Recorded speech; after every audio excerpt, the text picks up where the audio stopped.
Bismillahirrahmanirrahim. Assalamualaikum warahmatullahi wabarakatuh. Alhamdulillah ngaji bareng lagi kita bersama saya Zulkifli Marzuki. Alhamdulillah pada kesempatan kali ini kita akan membahas daripada kitab Manaqib Asy-Syafi'i lil Baihaqi. Ada sebuah ungkapan dari Imam Syafi'i tentang masalah orang hebat. Kata Imam Syafi'i, orang itu dikatakan hebat jika dia bisa mengerjakan 3 hal. Yang pertama, jika dia bisa menyembunyikan kefakirannya atau kemiskinannya sehingga orang lain mengira dia itu orang yang berkecukupan. Yang kedua, kata Imam Syafi'i, orang itu dikatakan hebat jika bisa menyembunyikan amarahnya sehingga orang lain melihat dia itu ridha ataupun pemaaf. Yang ketiga, orang itu dikatakan hebat oleh Imam Syafi'i jika seseorang bisa menyembunyikan kesusahannya sehingga orang lain mengira dia hidup dengan kesenangan. Nah, mari kita bahas satu-satu. Apa yang dimaksud dengan Imam Syafi'i? Tentunya perkataan Imam Syafi'i, ulama besar, imam kita semuanya, mengatakan hal demikian bukannya tanpa alasan. Pasti ada alasannya, pasti ada hujahnya. Apa? Yang pertama, seseorang dikatakan hebat jika dia bisa menyembunyikan kefakirannya atau kemiskinannya sehingga orang lain mengira bahwa dia itu adalah orang yang berkecukupan. Ya, ini sesuai yang diperintahkan oleh baginda Rasul Shallallahu Alaihi Wasallam untuk senantiasa kita hidup qanaah, hidup merasa cukup, jangan merasa hidup kita kurang. Sehingga ada di antara kita justru malah mengaku-ngaku miskin, mengaku-ngaku fakir. Agar apa? Agar dapat bantuan. Kalau kita merasa kaya, nanti kita nggak dapat bantuan. Jadi kita nih banyak orang-orang kita berlomba-lomba berpura-pura menjadi miskin, menjadi tidak sanggup. Sehingga apa? Sehingga kita berharap kita dapat bantuan.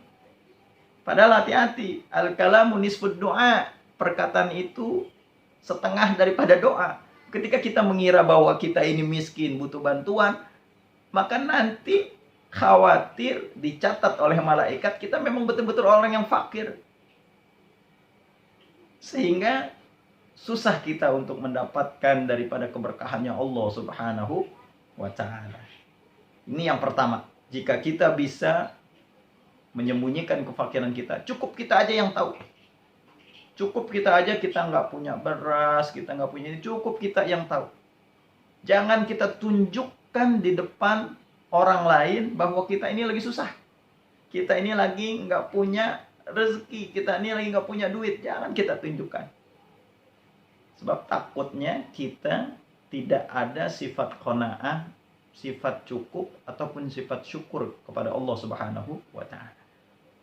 Itu yang pertama. Yang kedua, jika kita mengaku orang hebat, kata Imam Syafi'i, kita harus bisa menyembunyikan amarah kita sehingga orang lain mengira kita ini adalah orang yang ridho dan kita ini adalah orang yang pemaaf.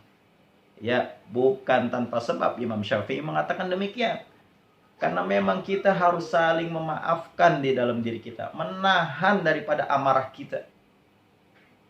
Ini diperintahkan oleh Allah Subhanahu wa ta'ala.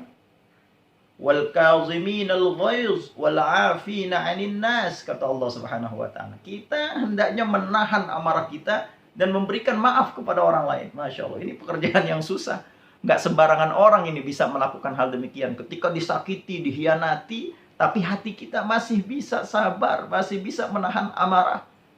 Tetapi kata Allah Subhanahu wa ta'ala, ganjarannya surganya Allah Subhanahu wa ta'ala. Itu yang kedua. Kalau kita bisa menahan amarah kita sehingga orang lain mengira kita ini adalah orang yang pemaaf ataupun ridho, kita pandai menyembunyikannya, dia termasuk ke dalam golongan orang-orang yang hebat, kata Imam Asy-Syafi'i. Nah, yang ketiga, ungkapan beliau, jika ada seseorang yang bisa menyembunyikan kesusahannya sehingga orang lain mengira dia itu hidup enak, hidup senang, maka dia ini termasuk orang yang hebat. Apa maksudnya? Artinya di sini jarang di antara kita ketika kita tertimpa musibah, diberikan kesusahan hidup, biasanya apa yang kita lakukan? Curhat sama orang. Kita tulis, kita umbar di sosial media, di Facebook, di Instagram. Oh, saya lagi susah. Oh, saya lagi sakit hati. Oh, saya lagi marahan sama mertua saya. Oh, dengan saudara saya lagi marahan. Diumbar semuanya di Facebook ataupun di Instagram, sehingga orang lain melihat, oh dia begitu, ternyata dia lagi susah hidupnya. Nah, ini hati-hati.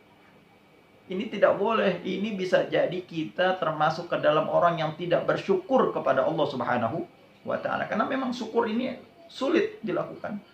Dan sangat sedikit orang-orang itu yang pandai bersyukur. Sebagaimana firman Allah, wa qalilum min ibadiyasy syakur.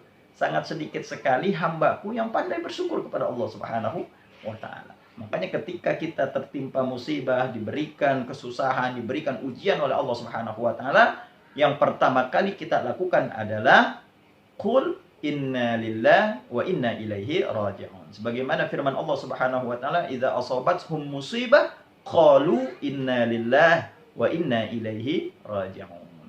Nah, jika kita semua bisa mengerjakan 3 hal ini, yang pertama bisa menyembunyikan kefakiran kita sehingga orang lain mengira kita itu cukup. Yang kedua, jika kita bisa menyembunyikan amarah kita sehingga orang lain mengira kita itu adalah orang yang ridho ataupun pemaaf. Dan yang ketiga, jika kita bisa menyembunyikan yaitu kesusahan kita sehingga orang lain melihat kita hidup enak, hidup senang, hidup enjoy, inilah baru dikatakan orang itu hebat, kata Imam Asy-Syafi'i. Jika kita belum bisa melakukan 3 hal ini, jangan menganggap diri kita hebat. Berarti diri kita belum hebat. Jika kita ingin dikatakan orang yang hebat, maka kerjakanlah 3 perkara ini yang dikatakan oleh Al-Imam Asy-Syafi'i di dalam Manaqib Asy-Syafi'i lil Baihaqi. Assalamualaikum warahmatullahi wabarakatuh.